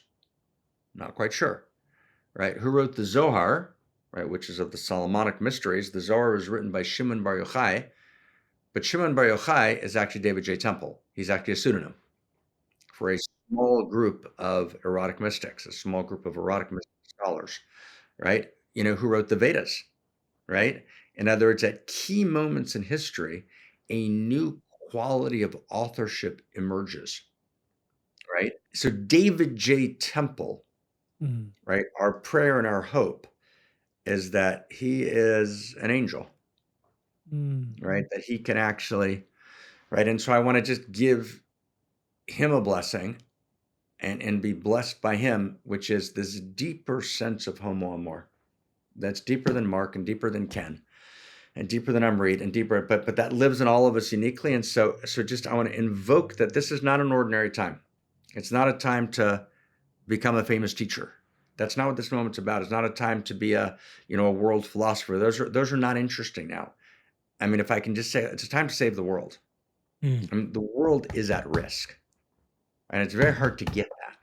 The world's at risk. We're living in a world and a time we've never lived in before, and people can't imagine that it could not be as we know it. Like, people couldn't imagine 4 years ago that you couldn't take a plane anyplace, that you were, in isolation in your house for, a year. That wasn't imaginable. And yet a virus moved around the world very rapidly. Right? There was no global coherence. There was no global intimacy. Right? The response to the virus shattered the world into many pieces because there's a broken information ecology. That's just the tip of the iceberg. Was a dress rehearsal.